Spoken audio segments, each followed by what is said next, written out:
Welcome back to Theology of Money, the podcast where faith and finance meet in conversation. I'm your host, Daniel Catone. Today, we're getting practical, talking about the everyday decisions that Catholics face around budgeting, saving, investing, and stewardship. We often talk on this show about theology, but today we're bringing that theology right to your kitchen table and asking, how should a Catholic household actually manage its money? Welcome to the show, everybody. Good to see you. Hey, great to be here. So this show has been criticized by some of my my contemporaries for just being too theological, too heady. I think they're wrong. I don't know what to say to a group of doctors and almost doctors about that. But I thought it would be really cool for us to dive more into the practical choices that we make every day in relation to theology. And I'm excited to chat with you guys about this, both from a theological perspective. Of course, we will talk about that, but also just from your own daily lives, because each of us have finances to deal with. And I'd be curious about your practical lived experiences. And I think maybe starting from a really simple place for all of us would be a good start. And that is budgeting, just managing your own finances, managing your day-to-day spending, your saving and investing. And I suppose I would start with a simple question, but what does a Catholic budget look like for everybody listening? And I'm not going to pick on any of you. I just want to see who has an idea first. Don't all jump up at this. Come on, Pia. Yeah, sure. I mean, I think first of all, it just has to be a budget that takes in all of your needs and all of your responsibilities, right? So it's not Catholic, it's a human budget. And so many times we use the word Catholic to mean things that are actually human. And so if they are true in the human sphere, they will be true in the Catholic sphere. And there's things that can be universally appreciated, whether you're Catholic or not. So first and foremost, I think it's just taking account of what are your responsibilities, what are your liabilities, and then it's just kind of, it's a puzzle or parsing away and maybe adding up depending on what your means are. I simply put, I'd say it's a reality check. And, when I was a kid, I worked in my dad's office and he did a lot of bankruptcy law. And I remember just being Not a lot of budgeting done when you get by the time you get there, right? No, whether it's personal or business, it's astounding. And so here I am. I mean, I'm 14, 15 years old, working in my dad's office and having, fielding calls from both from creditors and from the debtors. And I just had been raised again by in such a conservative space, probably too conservative when it comes to finances, that it really just kind of chilled me. But anyway, all that aside, I think the first thing is like laying out what are your liabilities, what are your responsibilities, desires, and then of course, if you're in a family, then there's going to have to be more input if we're talking about more than just one person. And I really think it's just so important for spouses to do this work together. And I understand that there's a temptation to not want to do it. So my husband oh my gosh, QuickBooks. Like you could write a book on all the different arguments that couples have about QuickBooks because there are so many and they are hilarious. But my husband loves QuickBooks. And I like, yeah, that's nice, or Quicken. I guess Quicken. We're not Quicken. We're not business. Yeah. So Quicken, but he just loves drilling down. So finally, I got to a point where he'll even do he prepares presentations, and so I finally said, Date night. That must be interesting. No. I mean, yeah. But and so again, for me, I don't have a responsibility this together. And I know way too many, in some marriages, one spouse keeps another intentionally out of it. And I'm sitting here going, I'm sorry, how does that work? What happens if, and this is kind of one of my friends, her husband died tragically just a few weeks ago.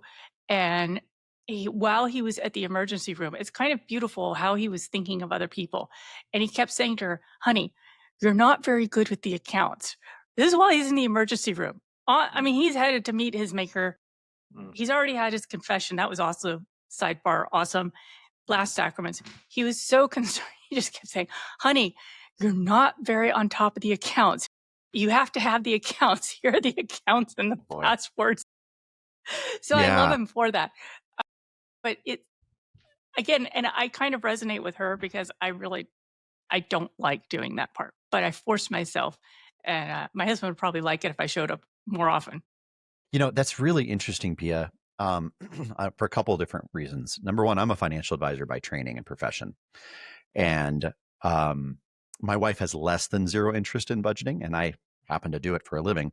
And so it's a little different dynamic at my household, and similar to yours, but maybe in some ways. But thinking about your friend who is trying to put his affairs in order at the end of his life, I think a practical step that everyone should take is organizing these things in advance of that emergency moment. Mm-hmm. I'll relay a story. My father, he had a massive stroke this is a long time ago. He's still with us. He had a massive stroke. And when he did, we didn't have even the password to get onto his computer. Yeah. Yeah. And so I remember sitting, and you're trying to grapple with the difficult medical event too, and just the family dynamics and everything. And I'm sitting in his office typing random combinations of words and numbers that I know that are important to him. Surprisingly, we actually got in after like about an hour of hacking his computer or whatever. But that was just to open the door to the mess that we then had to deal with. There's a book out there that everybody has a chance. Maybe I think it's available still, called A Graceful Farewell, which allows people to really organize and systematize all of these different things in their life well in advance. Just as we pray for a happy death spiritually, I think that there's a happy financial death too that we could have, that doesn't have to be chaotic Well, or and just destructive. planning. My mom, God bless her, she has her trust and will done and advanced care directive. So she had a major medical event in 2015. And it was amazing because I only had to make 2 calls, one to the priest to get him there. That was the first call to get him there. And the second call was to her attorney to send the advanced care directive to the hospital. And it Huge. took care of so much. And yet, just yesterday, my husband was talking with somebody that, it's the case where everything's locked up. The person said, well, all my financial stuff is in a computer. And I'm just laughing, saying, well, but who has access? Yeah. And how do you do that? Yeah. And I will say, my mom was one of those that was afraid of having everything online. And I learned, what I learned was that I was pretty good at hacking into her accounts precisely because she didn't have online accounts. It made it really easy to go on. And knowing her, I had enough information, which is scary because Because you didn't need her password. No. You just fill out her social security number, birth date, all that kind of stuff, and it links all the accounts so you can see That's them all. right. So, By the way, number one source of identity theft is mail theft, not password theft and stuff how like about that? No, the ethical hacking aside, I find it interesting. We're seeing and we're hearing a lot about the challenges at the end of life, right? Which are really about getting one's house in order, right? From the Greek oikonomia, or economy, we get the house management or house rule, and this is something that. But I read something recently. It's something over 50% of families or households are living paycheck to paycheck in America right now. Yeah. And this is something that starts at the very beginning of before adulthood, really. But what's the first thing that happens for most families or most individuals at 18 years of age? Is they go to college and they accrue an enormous amount of debt that they then spend the next 25 years trying to get out from under. And so I think like part of the system is rigged against this conversation, and it's. And you say that as a new home buyer. I say that at 40 something years of age, a first time home buyer, you're talking about discernment. My wife and I joke about this a lot. We both went and got advanced degrees in theology, and we found ourselves. Yeah, right. we found ourselves living in Wyoming, where there was only one job for such a person with that degree background, and the two of you are competing against each other for the job. We just realized we made a strategic error. We should have probably diversified, earlier in life, and trying to recover from that a little bit. But that's also part of.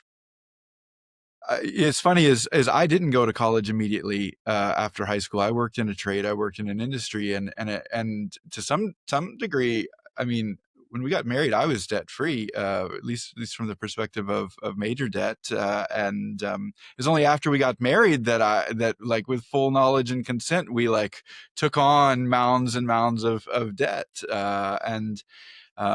Yeah, so some of this is maybe a cautionary tale from our own experience, but it's how do you balance kind of youthful zeal for mission, and millennials, I think, in a particular way, that's an attribute of millennials. Like they want a cause and a reason to get up and work and believe in what they're passionate about in their work life. But how to balance that with prudence and then of where you're at, if you're starting out, if you're in the middle, to recognize the situation honestly, not to just sweep it under the rug, and actually put together a plan, right, towards getting out. This is some of the best conversations I've had as folks like yourself, Daniel, just about like, okay, I have no money. I want to get to a place where I can be thinking about the future, and then being really committed to that over a period of time. I'm gonna go to you, Christopher, in a second here, because I have a question for you on that. But in financial advice work, I actually shy away from the idea of a financial plan. I much more believe in the idea of financial planning, because the ground shifts so consistently in our lives. I mean, if you think about where you were 5 years ago, I bet if you thought I'd be sitting with Dan Catone on the Theology of Money podcast 5 years from now, maybe you wouldn't have guessed that. And so it's such a simple thing could miss our ability to predict in the future. There's a book actually by Taleb. He wrote Black Swan, but he also wrote another book called Fooled by Randomness, which really goes into the math of how you don't know anything about the future. You really don't. All you're doing is just guesswork and imagination. And that can kind of creep into financial plans and say, well, in 7 years, I'm going to have $47,000 saved for my kids' college, all that kind of stuff. And the reality is none of those things happen, because you write the plan in a big, thick binder, and then you just jam it into the shelf behind you and never open it again.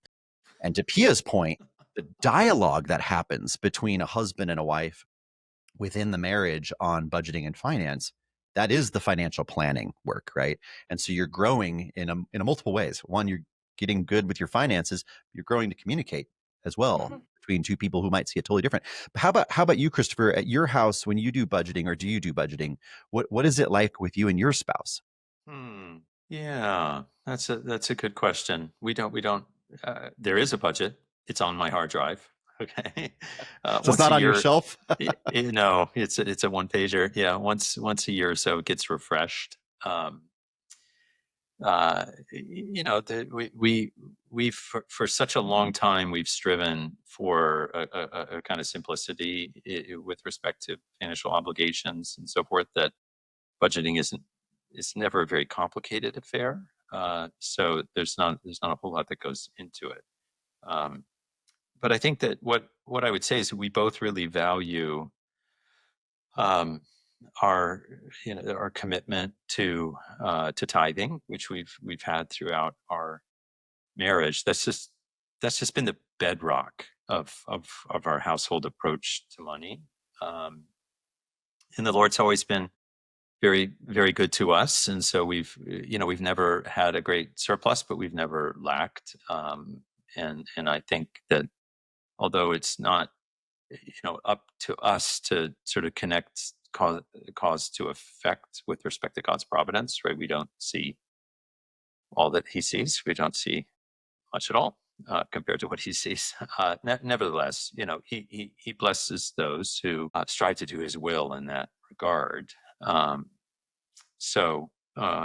Anyway, that's what comes first. Interesting. The tithing is an interesting point. So when a Catholic, or, I think Christian just generally, Catholic or not, is sitting down with their budgeting, would you all believe, and would you say that establishing your tithing is the first priority before anything else? Yeah, it is, but it's also easy, right? I mean, everybody can multiply by 10%. Hope so. The math is easy. Yeah. Okay. Where do you derive that concept of the 10% specifically for Catholic social or Catholic behavior? Like why is it 10, not 11 and 9? Oh, fair. I mean, this is just from the Old Testament. That's all from, it's memorialized in Leviticus, among Okay. other places, All Chris right. Owens. So you say it's purely biblical. Yeah, for sure. Yeah, I think that's Yeah, fair. I've seen some really interesting models for stewardship, though, in working with folks at the diocesan level and working nationally, and saying, well, how do we implement a good program of stewardship, and how do we take this biblical tithe concept and break that down into something that that's really meaningful and impactful for a family or an individual budget. One model I've heard is 5% to your parish community, 3% to local charities or other organizations you're involved in, and 2% to the diocese or other Catholic organizations like that. I've seen it sliced a bunch of different ways, but I think my point there is really to say 10% doesn't necessarily mean to your parish, but 10% of your revenue to tithing, is a more broad concept, right? That's interesting you say that too. And I want to talk about this 10% a little bit. What if there's a situation where, let's say you have a bishop in your diocese that you just don't agree with for whatever reason. And let's say That's never happened. Come no, on. this is Catholic Church. Come on, it's Come crazy. on. Every Catholic loves his or her bishop. Absolutely, 100%. You're just talking nonsense, Daniel. Maybe I love mine. That's the truth. But I imagine that can happen. And sometimes you'll have situations where maybe a diocese is in bankruptcy, or maybe they're dealing with the repayment of monies to sex abuse survivors and things like that, and or whatever's going on with legal bills. And I've heard this from folks. Is a Catholic obligated in their budgeting to designate some of their 10% or whatever that number is to the diocese if they have a disagreement like that? What do you think? How about you, Pia? We'll start with you, since you're making fun of me and my bishop relations. I think it also comes down to a matter of conscience. And I really do think that the parish typically deserves support, especially if you're showing up regular basis and so forth. The rest of it is a matter of conscience. I mean, I know one person that is just so fed up, and I understand where that person's coming from. She gives very heavily to the local opera because she knows that the money that she gives to the opera is going to be used on the opera, and their financials are good. I mean, she's an accountant. She knows how to look at these things. This is not, an uninformed decision. So I don't know. I'll tell you that my own giving, I have really focused more on helping out people out personally that I know. And so that they, whether it's family members, friends, we haven't been blessed with children, have lots of nieces and nephews. So being able to do something for the nieces and nephews, or sometimes even we've helped out with books or this, that, and the other. And part of it is just because my own experience. I mean, I've been burned by a lot of nonprofits. I've also seen the sausage being made. And so I give, but it's for me, I'm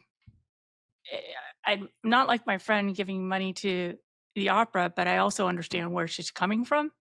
And so I think it's really what's the giving component in your budget? And I do get concerned because I find that too many times people are focused on charitable giving rather than responding to the needs around us. And there are immediate needs around us all the time.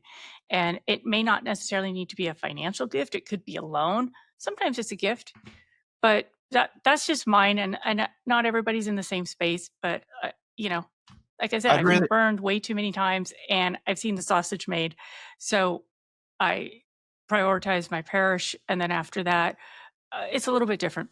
I'd love to hear a little bit about the sausage, particularly as a former chancellor. A not so secret about the diocesan appeal is that in a lot of dioceses, at least, it's run in such a way where each parish has an allotment, a number they're supposed to hit, Mhm. and if that parish doesn't hit it, then the parish gets essentially taxed by the diocese. And so whether you give money directly to the diocese or not, your money is going to end up going that way oftentimes. And Pia, I wonder if you could speak about that from your own You know experience. what I have been humbled by and impressed by is that there are people who are just a lot more devoted and better than I am.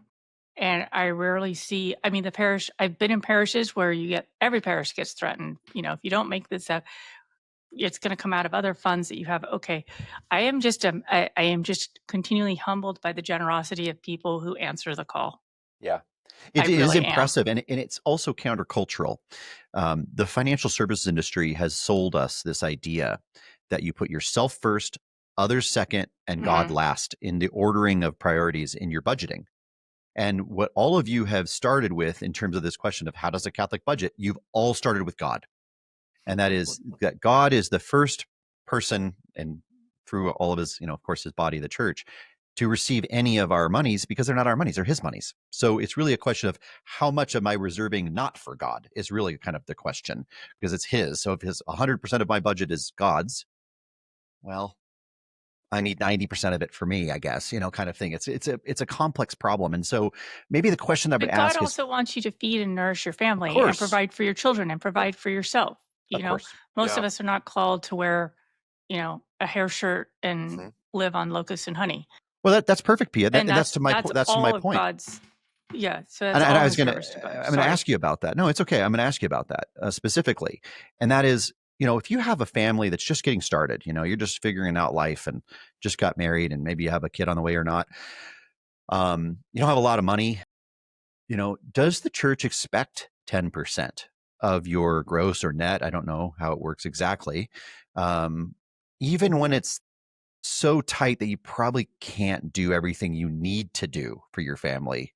What do you do with that? I think you give what you can give. I mean, the widow's 2 mites was not 10%. Actually, it was everything that she had. But we also give in other ways. And, most of the appeal campaigns or stewardship campaigns emphasize, time, treasure, and talent.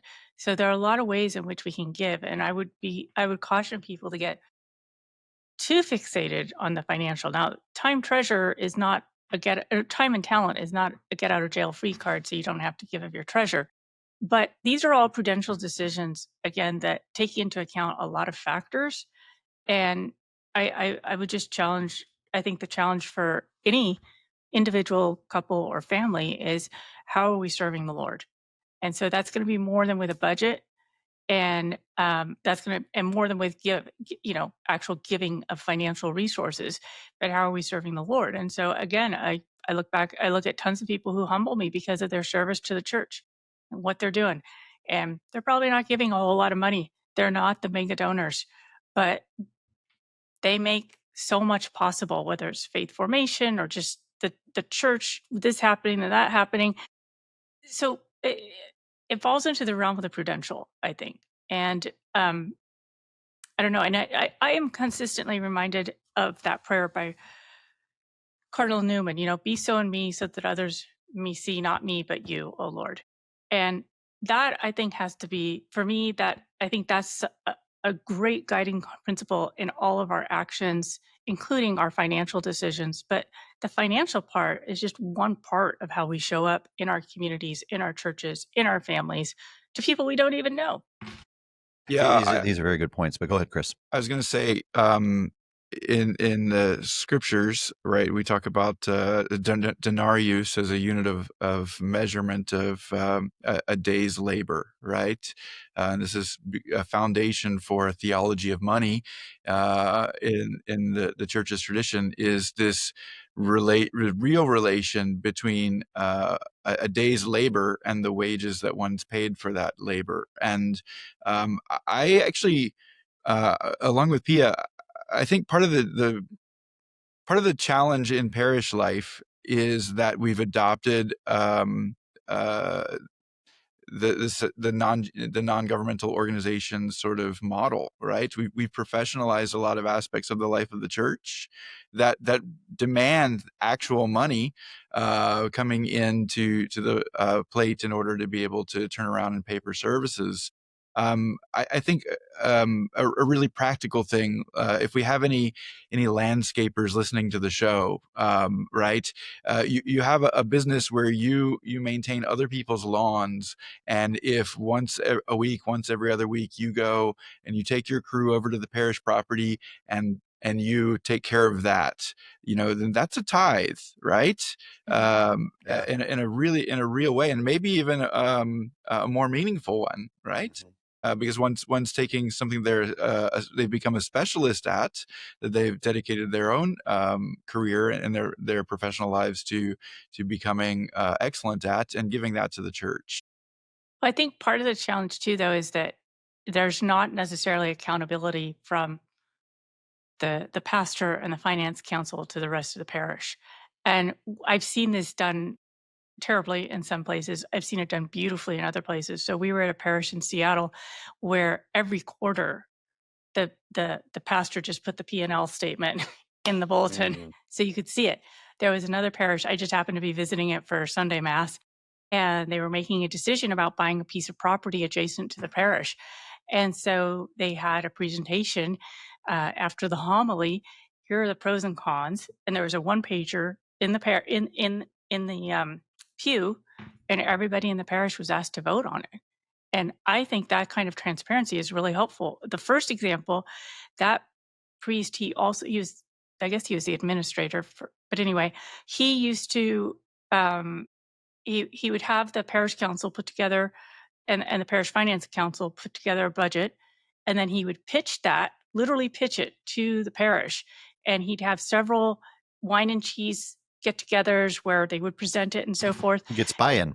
Exactly. And if he didn't have the buy-in in terms of pledges, they didn't make the changes. And by the way, he completely redid. This is a working class parish, not a wealthy parish. Working class bilingual parish, that he did a major renovation of the church, including a new altar, really restoring the church to what it had been back, I don't know, in the 50s or something. And then he renovated an abandoned convent. It was literally abandoned, and so that it could be used for retreats and all sorts of parish activities. But he did it because he got buy-in, because he presented it to people. And so a big defect is when the pastor acts as if, oh, these are his funds to do whatever decision he wants. And then you've got people on the finance council that are either completely deferential to the pastor, and or they're operating with such big sums of money themselves that they don't understand, why are we quibbling about, new flooring in the rectory when the flooring's fine or whatever. I mean, but it's just it's hard to get all the right people in place and the right attitude. But I think where you have transparency and accountability, that's where I see parishioners giving much more. Yeah, I think transparency and accountability is a critical component of creating a proper budget. Whether you're doing it in a parish setting or in a family, between spouses, there should be no secrets about money whatsoever, ever, in my opinion. No. You are one flesh, and the resources are God's resources that have been entrusted to you as a couple. A lot of times in my financial advisory work, I'll come across, and I'm curious what you all think about this idea, a couple where the husband has his money, the wife has her money.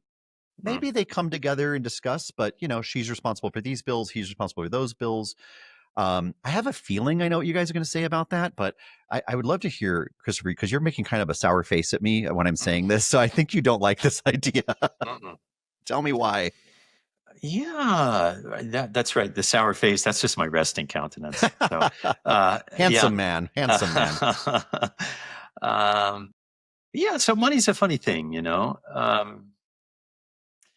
when we're young and just married, in our 20s or something, and there's really two nickels to rub together, and that's about it, then maybe money recedes in importance, and it's a question of whether the car works or something like this, right? But we get a little bit further in life, and then money, it takes on a little bit of a life of its own, and it becomes the ability to choose, right? To are we going to go on vacation or not? Are we going to put an addition on or not, or whatever? Money is power in a certain way, right?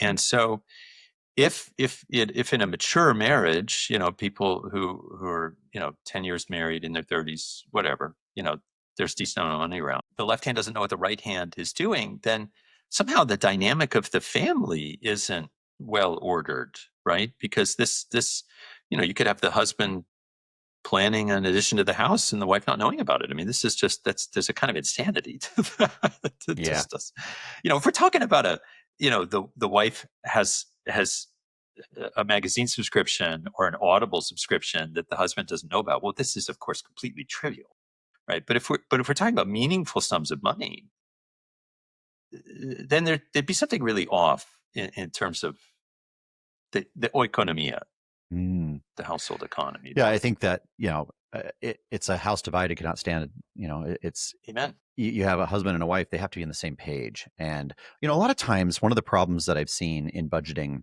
is you have one spouse that's really, really interested, and maybe they use like software to do it and whatnot. And then there's another spouse that has no interest in it at all. And so the divide doesn't happen necessarily because of this desire to keep money for each other separately, but just from a lack of interest in the subject matter, as well as a lack of knowledge of the subject matter. So if you were speaking to a couple that was listening right now, and you have one spouse on one camp and one spouse on the other, what advice would you give them to help get the couple to where they probably should be in terms of communication and budgeting? And Pia, maybe I'll start with you because I think you might have some insights there. Wow.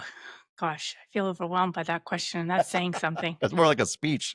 No, I mean, because there are some situations that I know of where separate finances is what's actually keeping the couple together. And not having separate finances would actually lead to a separation. So I don't want to make a blanket decision. Again, we're always in the realm of the prudential here. So the circumstances are really going to affect things. But I do think that it's fundamentally important to have that transparency. And that is the sign, not only the sign of a healthy marriage, but that's how you build and keep a healthy marriage. And those elements of trust, frankly, honest to God, it goes over into the conversation of fertility awareness and how you're planning your family. And I've now come to the conclusion that, I'll hear people say with fertility awareness, if they're trying to postpone a pregnancy, they'll say it doesn't work. And there are some cases where I've been able to just kind of ask more questions and be more probing. And I found out it wasn't the method. It was the spouses. There was one, that they weren't healthy enough, couldn't have that conversation, whatever. Those are that's a different scenario. And I don't think that, look, I went to Thomas Aquinas College. I've been in a lot of conservative Catholic circles. I've also been in less conservative Catholic circles. Whether we're talking about in the church or out of the church, I don't think many of us have the human skills that we need to be entering into marriage. That's a whole nother topic. Especially us guys. Okay. No, it's everybody. No. It's the women too. It's everybody. And we haven't been taught one of the biggest things is communication. So I think I would approach this the way I approach fertility awareness, which is that it can be pedagogical and it can help the couple to learn how to trust each other, to come to trust each other, to know each other better. And so I would What see it does as pedagogical mean? it means that it teaches you. You can learn from it. It will cool. teach you, and it will take you along the way and drum it into your head. But I think it's a really practical lesson. Yes. And there is just something, if we're telling people that in marriage you're not supposed to hold anything back, then that's across the board. It's not just sex; it's everything. Yes. And it also means being able to share your joys and your burdens and your sorrows. And if you can't do that, that's something that needs to be worked on.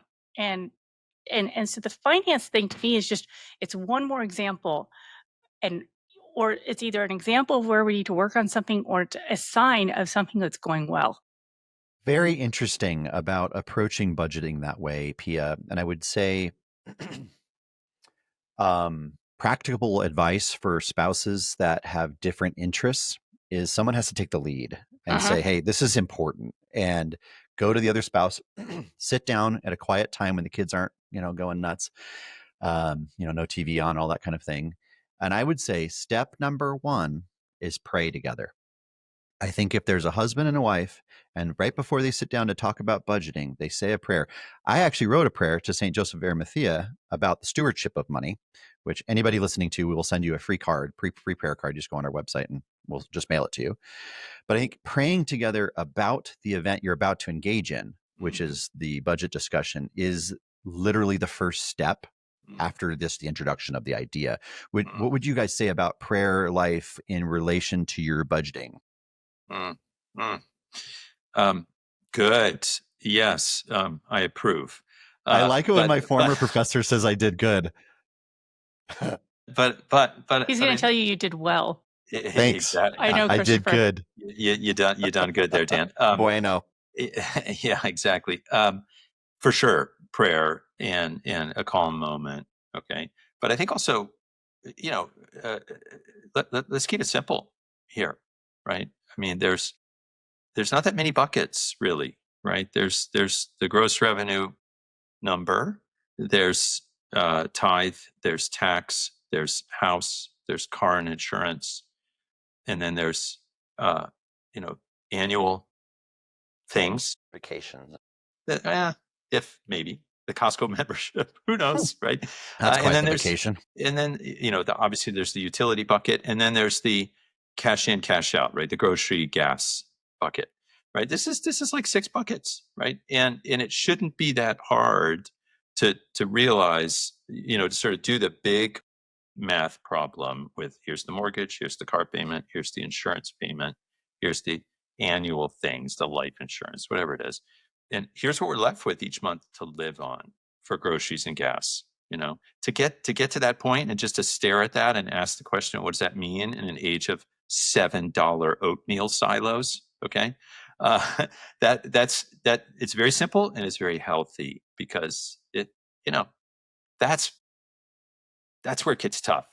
I want to affirm this, Christopher. Literally this morning, was sitting down and doing our entire budget over again. Right, we closed on a house Friday a week ago.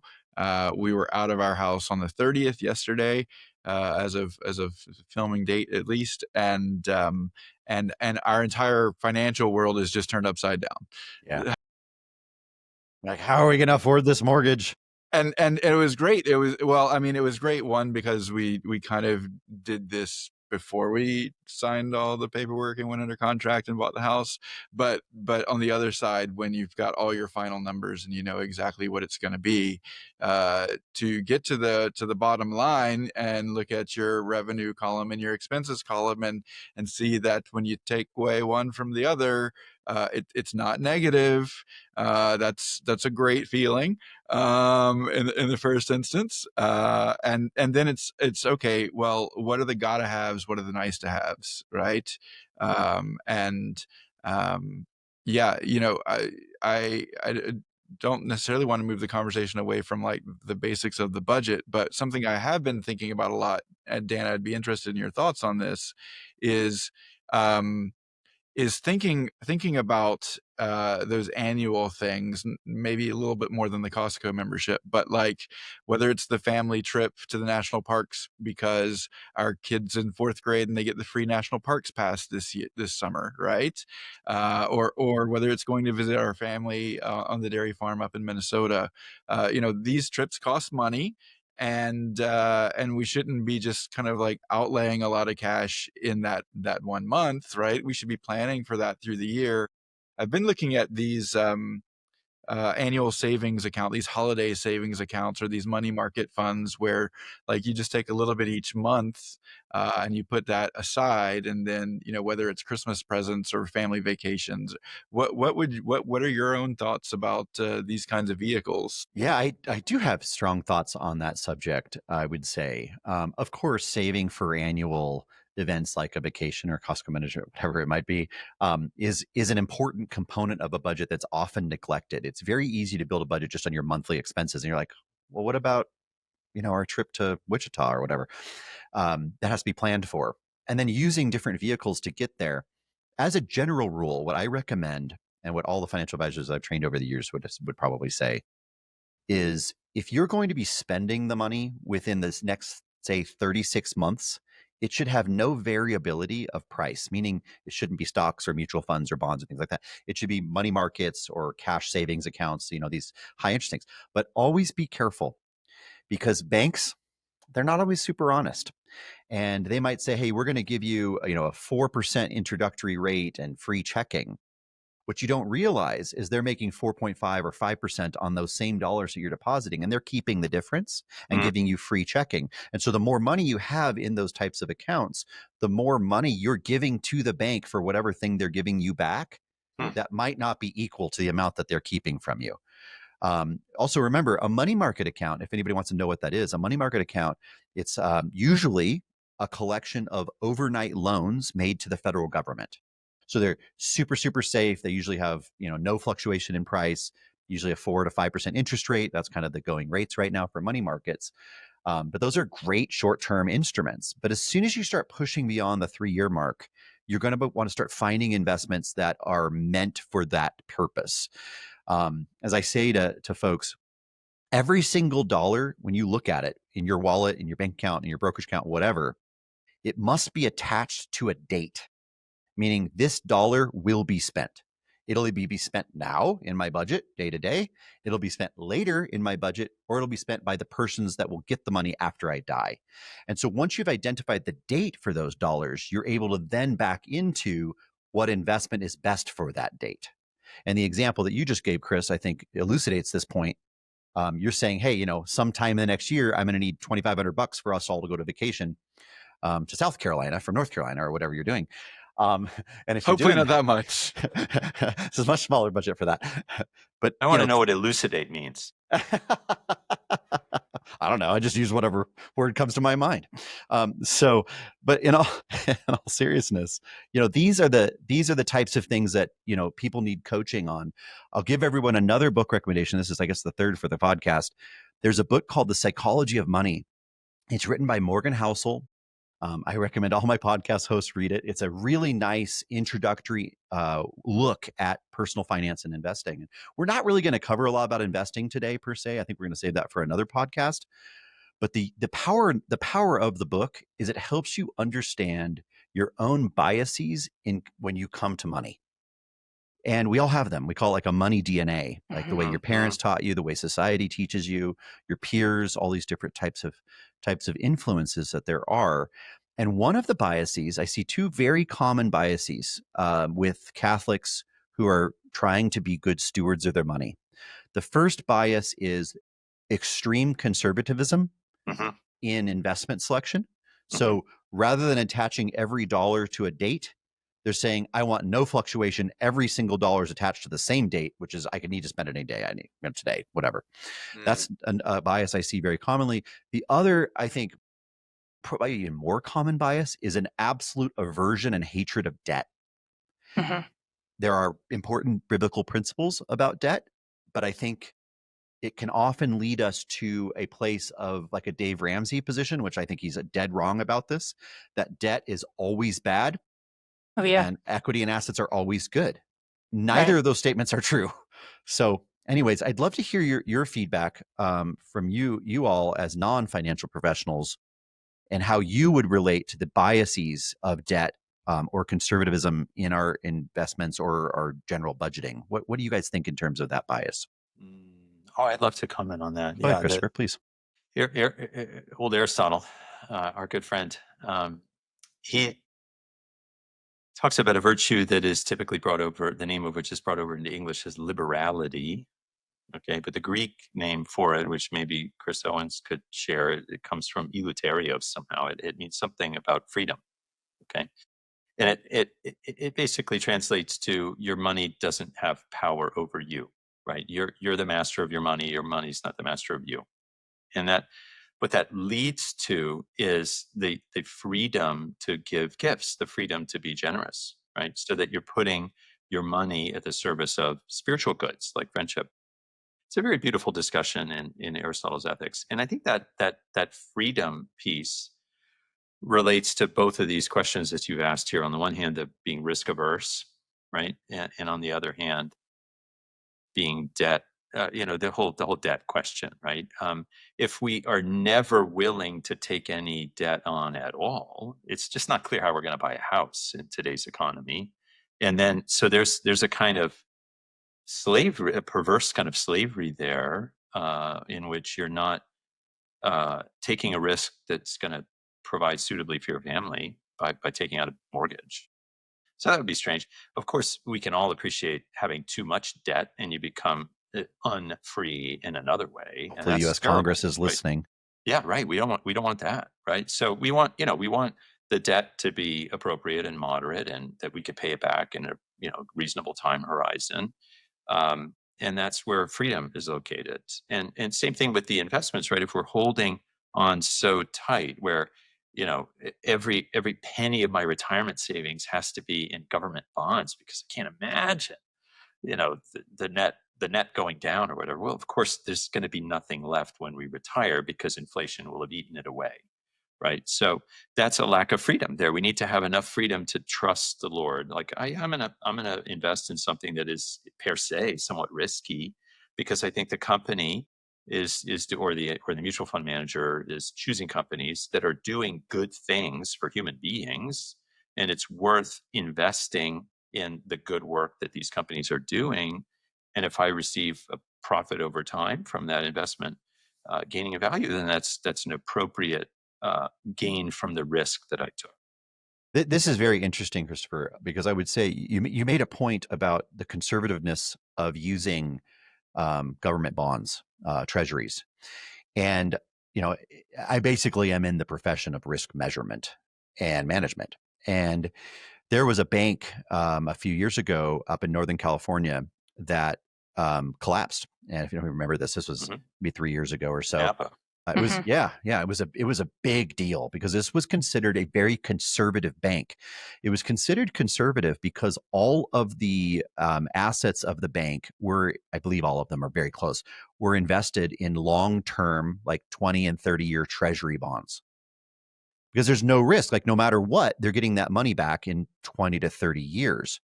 What they didn't understand, it seems, even running a bank, is that the price of those treasuries can fluctuate. And then when you need that money, you have to sell those treasuries at a lower price than you expected. And they were caught flat-footed and caused a run on the bank and all that kind of stuff. And so I think there's some caution here that those things which we think are conservative might not be. And those things we think are aggressive might not be that either, because we don't understand the risk. I think that's a really important point. But I want to save the investment discussion for when we have more time, maybe on another podcast. And so I want to kind of come back to budgeting for a second and these different biases against debt and biases against being too conservative or a bias towards being too conservative or being conservative. There's another side of this, and that's the person who doesn't think about the future at all, doesn't really care about debt, and just says, I just trust God. It's going to work out just fine for me. Is that true? Should we just throw caution to the wind and say, well, the Lord can count every hair on my head and knows? That's not how that works. Please, really? Yeah. Why not, Chris? I mean, absolutely. Oh, we need to trust in providence, right? God's knowledge is comprehensive, right? In his eternal presentiality, right? He sees and knows everything, and he wills the good for us, right? But he wills the good for us in a human manner, in a free way, in a free manner, right? He's given us the gift of rationality in order to be able to determine for ourselves how to live the good life and to pursue ultimately His will, right? But in a way that that God's will works. Aquinas uses the word suaviter, right? Sweetly, Mhm. right? It works sweetly with our human freedom, and so we can't just sort of go put it all on red in Vegas and trust that like God's got it under control, right? This would highly imprudent. And so I think there's certainly we should have faith rightly understood, and we should trust in divine providence. One of my favorite books, by the way, if we're dropping books, is Abandonment to Divine Providence. Is a excellent book actually for those entering into the spiritual life and having doubt or difficulty in trusting in God, right? But at the same time, we have to pay attention to the human arts and sciences and recognize that, unlike religious, right, who make vows of poverty, chastity, and obedience, right, those of us in the lay state, in the secular state, are don't have the evangelical counsels, right? But rather we have autonomy as opposed to obedience, right? We have marriage, which chastity rightly ordered within marriage, but not in the way that the religious obviously give that, and then also that extends to our financial ability, and certain sense obligation to accrue the means to live in the world. So I mean, living in the world is probably the easier part of the budget. I know I need this amount of money for my telephone bill this month or whatnot. I think one of the challenges that a lot of our viewers would find in their own budgeting in their lives is how much do you defer for the future and sacrifice for the present? Because you have X amount of dollars coming in, you think, I'm going to need X amount of dollars sometime in the future for something in there. And, how much do we sacrifice and how do you determine that? How much holy simplicity is there in our budget? And how much are we willing to give up today for tomorrow, or should we at all? I mean, Pia, what do you think? Should we give up today for tomorrow in our budgeting? I mean, I wanted to back up. 100%. Not 100. I agree 100%. I'm not saying Oh, that we should all get. right. So I just wanted to back up a couple steps to what Chris was saying. I mean, there's that joke about the man that he's drowning in the ocean and he's praying to God to save him. And so a rowboat comes along and offers to help him. And he says no. And a ship comes by and he says, no, I'm waiting for God. And a helicopter comes and he says, no, I'm waiting for God. And he dies. He sees God and he says, why didn't you save me? And God says, who do you think sent you the rowboat, the ship, and the helicopter, right? There are all these natural means. And I think, there's a lot of spiritual bypassing that goes on, which, God's going to take care of me. God, well, no, I'm not saying God's not going to take care of you, but he's given you a lot of natural means to use, and we are responsible for using those. So in terms of planning for the future, I mean, again, I think that needs to be front and center for most people. For my husband and myself, we don't have children. So, and even if you do have children, there's no guarantee that they're going to take care of you, right? Or that they'll be available or that you'll want them to. I'll haunt them from the grave. Yeah, but still, I mean, there's just a lot of variables, all right? And then there's single people who don't have children. And so, I mean, for me, that's very front of mind when I'm thinking about what I'm saving for, because I got a lot of nieces and nephews and I have a lot of godchildren. I'm hoping, but that would be a really big assumption. And so for ourselves as people who haven't been blessed with children, and also for some of my single friends, that the future is front of mind. I do know, though, at the same time, you can be at a state in life where you don't even have the luxury of thinking about the future, right? So you're just trying to get by. And that's a different situation. But I think it's a mistake, even sinful, to not embrace the tools that we have. And at the end of the day, those are all from God. And he's asking us to be responsible for what we have.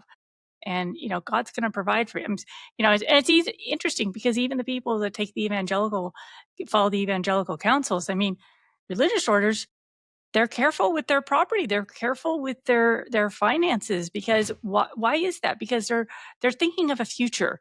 And when I was doing the church management project, I mean, the language that we used was teaching current and future church leaders how to steward the assets of the church for the salvation of souls. So there is an end. This is a means to something. We should be thinking about the future. And that's going to play out in different ways for different people, different communities, different settings. It's just prudential. I mean, we brush our teeth every day because we don't want to get cavities and offend everyone around us. So it seems like we should be able to save for the future too, and not just abandon that to the providence of God alone without our participation in that providence. So, yeah, I think that's an interesting way of putting it, Pia. And I want to say a quote to you all, and I'm curious if you agree with this or disagree. The financially unsuccessful person exchanges their time for money, but the financially successful person exchanges their money for more time. Is that true? Yeah, I was reminded here of a student I had when I taught in high school. Speaking of the Nicomachean Ethics, Christopher, she said, Mr. Owens, you're so magnanimous. And I said, oh, I said, well, thank you. I said, alas, I probably will never, in fact, be magnanimous. The most I could hope for in this life probably is to simply be magnificent. And she looked at me. She's an AP student. She looked at me like I had three heads, and I explained to her the difference, right? That a magnificent person does great things, right? But a magnanimous person is someone who has a full life, right? That could be said to be great. And what we're really talking about with regard to all of this is maybe cultivating leisure properly understood, right? And for the entirety of human history until the last maybe 150 years, most people never would have had that freedom to be able to pursue the higher things, to contemplate God, to come to know human wisdom for its own sake, right? To be a philosopher. It's only been in the last 150 years, really, where society at on a broad scale probably has had that opportunity to pursue those ends, those more transcendent goods, and yet we waste it away on like silly things. So I think there's a part of this, like right to what you're saying, Dan, is how do I use my financial means and my economic life to allow for freedom to pursue the good life, right? Properly understood, and to realize that the things around us, even ownership of a home or other things, can sometimes constrain us in a way that doesn't free us towards that end. Interesting. But Christopher, would you say that the statement that the financially unsuccessful exchanges time for money and the financially successful person exchanges money for time, is that true to you as well? Yeah, I'm not entirely sure what it means, but I think I might offer this thought here, right? That financial success is, at least to some degree, in the eye of the beholder, right? I mean, we need to keep body and soul together. We want to have a roof over the heads and clothes on the bod.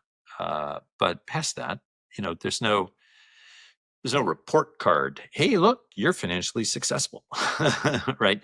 It's a question of our own needs and wants. The needs are radically different, right? You could have 11 kids, or you could have no kids and serious health problems. I mean, there's any number of possibilities there that can make the needs be different. The wants are more under our control, right? And if we moderate our desires, then we could be much more financially successful on a much lower income than someone who didn't have self-possession with respect to his desires. So anyway, a bit of a moving target here.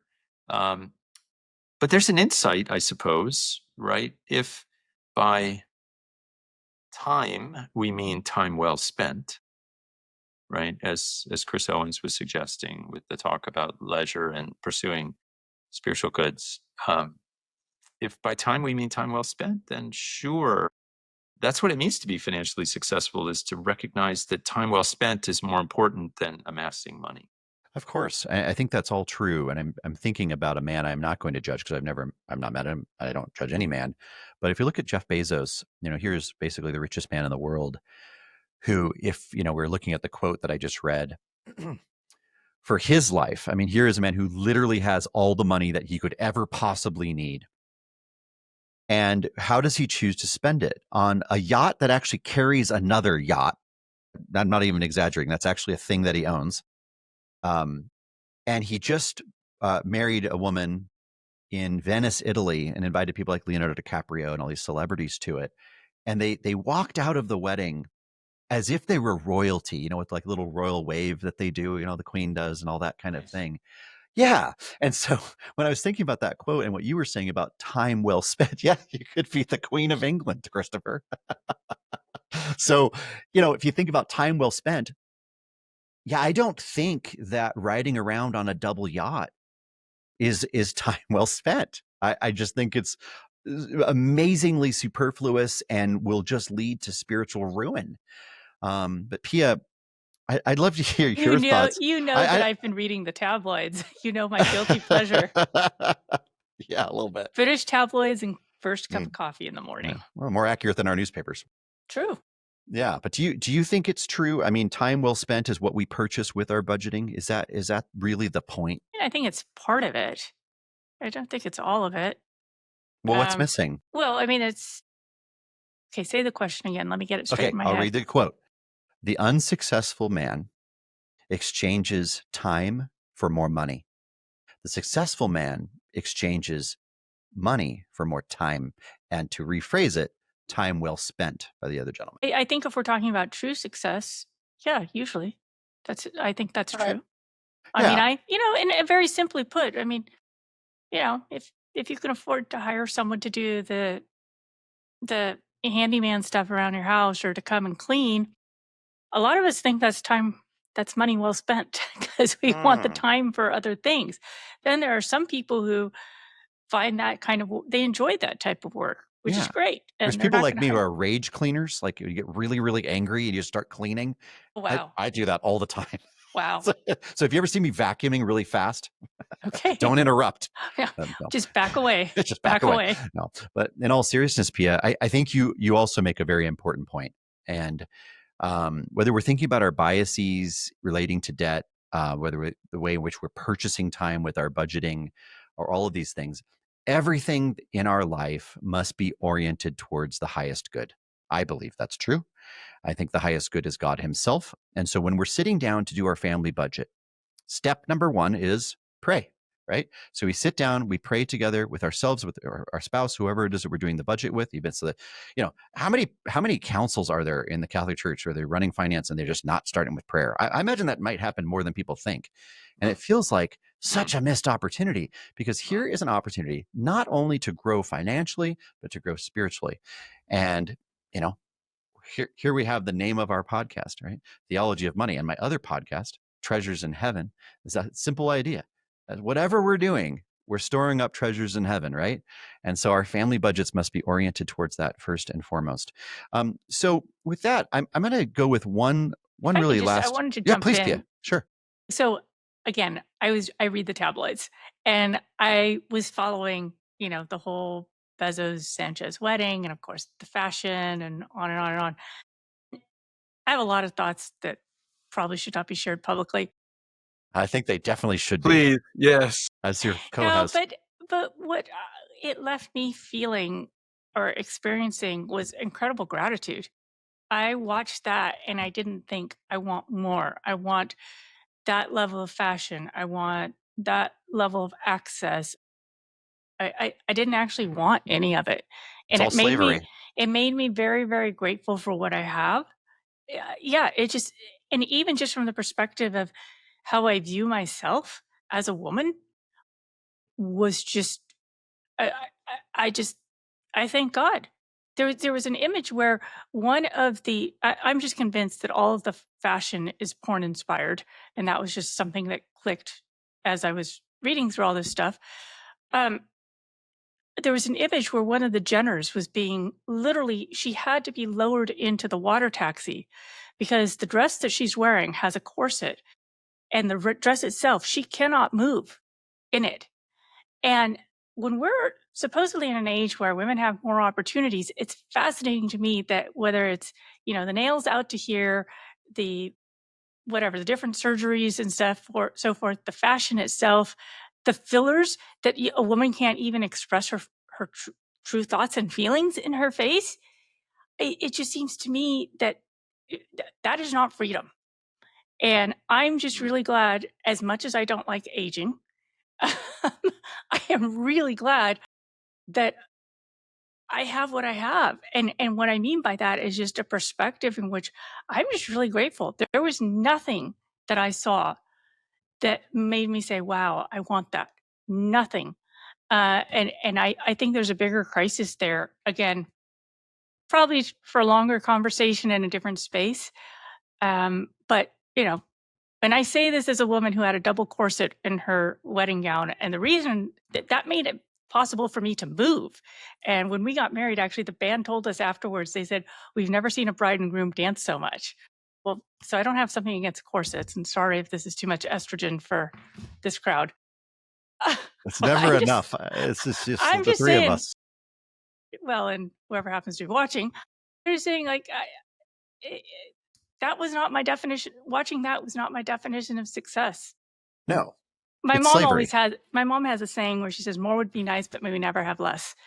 And I think it's good to be happy with what we've got. Yeah, being happy with what we got, it reminds me of this idea. I can't remember the philosopher who was, probably somebody terrible, like from the 40s or 50s. They were talking about aspirational desire and the way in which we make purchases as consumers. And the argument was, I think it was mimetic. I can't remember the word he used, that the vast majority of purchases are just because X person has an iPhone, I have to have an iPhone. Because Y person has a dress you can't walk in, I have to have the dress that you can't walk in, so that we're seen on equal footing by others. And that is like the dominance that happens within our society for consumerism. And when we begin this conversation about Catholic budgeting, I mean, I said that this is countercultural because it has nothing to do with what other people are doing at all. In fact, maybe I put one caveat. The one way at which it does have something to do with what other people are doing is in our generosity. That if someone else doesn't have, we then respond with, well, I do, so now you do. As opposed to what the world is saying, which is, you have, now I need to have too. It's completely reversed. And so I think it's really beautiful the way you've all elucidated this idea. I think very, very elegantly. Shed light you upon. Can't listen. Yeah. Shed light upon. Yeah. You cannot join Theology of Money and not learn a new word and get at least 5 book recommendations. I think that's pretty powerful. So maybe I kind of want to go out on a higher level note academically or intellectually too. I know I said this is all practical, but I don't know. Sometimes I'm the least practical person that I know. Let me ask you this. How is budgeting a way of breaking free of the slavery of consumerism? How is budgeting a way of breaking away from this slavery to allow us to be free, full persons in Imago Dei? No, yeah, really good question. Thanks, Professor. Yeah, well, right. So to your point here about mimesis, right? Imitation. That's the word. Yeah. Thank you for elucidating that. This is a truth that's been long known back to the ancient world, right? We love to be loved, right? This is a deep need, and we love to be loved in all manner of ways, right? Even simply to be smiled at or to be greeted. We certainly love to be admired for our good taste, all these different ways, right? And it's precisely in this zone where that appetite, that need to be loved, that desire to be loved, can get the better of us financially, right? I want people to notice me when I walk into a room, and so I buy more expensive clothes than I can afford, right? I want people to think that I'm clever or environmentally sensitive or whatever, so I buy a car that I can't really afford, et cetera, right? What does budgeting do against that temptation, against that disposition, right? It puts the rule of reason there as a check to our runaway appetites, right? So yeah, it's just a good thing. We I need to make agree. sure that the income is more than what goes out. Right, which is a necessary component of growing in the virtue of prudence. Yes, it is. Yeah, Chris, how about I was you? gonna take it a slightly different way from the perspective of moral theology, maybe, and that is Aquinas distinguishes between well, we're talking about ignorance here, right? And how does ignorance affect your volition? You're willing to do this or that thing, and he says, well, there are occasions where your ignorance is totally involuntary, right? Because it wasn't something you were obligated to know. You had no way of reasonably knowing the thing before you did it, and so therefore it impacts. It reduces and diminishes, or even removes entirely, kind of culpability for a moral action, right?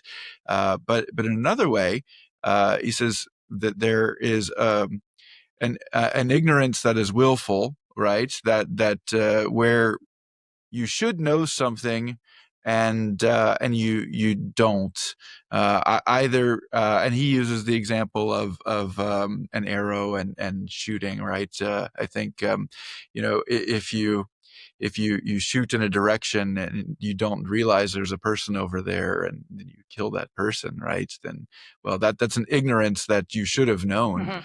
Violated the Right. cautionary principle. And so there's a willful an engagement of the will in that sort of ignorance where you're actually your moral culpability might even, in the particular, might increase because of that willful ignorance. And so I think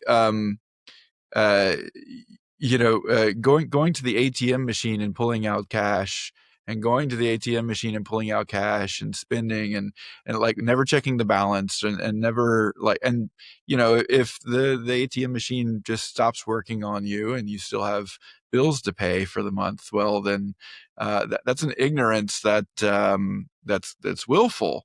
And so I think part of the basics of setting a budget and just having at least, if not using Quicken or QuickBooks and that kind of granular level of understanding of where your money is going, at least having a pen and paper, sit down and like knowing that your commitments that you've made to others in justice, that you're going to be able to honor those on a week-to-week, month-to-month basis. That's the foundation, at least, and then from there, we can grow in our freedom and our prudence, in making a more informed, a more human, a more moral use of our money in our daily life. So that Yeah, it's interesting. You mentioned ignorance, and what we're trying to dispel in budgeting in this discussion is ignorance. And there's the opposite end of that spectrum. Probably something that I slide into all the time is I know the exact balance of every single account that I have, the value of every single price of every security and investment I have. To the point of You where and my it's husband would get along well. oh, I'm sure we'd be best friends. So it's Drives me nuts. it's what I do all day, Pia. So, but in all seriousness, there is this, of course, happy median between absolute ignorance and obsession with every piece of knowledge relating to that thing. I don't know what that middle point would be. Something related to prudence, I'm guessing. But I think there is something to what you're saying about ignorance, and that all of us are stewards of money, whether it be $1 or all the money like Jeff Bezos has. This is God's money, and we are being given responsibility. And we're given responsibility in small things so that we can be given responsibility in great things. And step one is just managing the dollars coming in and the dollars going out in our own families. And if we start from a place of prayer, we start with an orientation towards God, the highest good of all.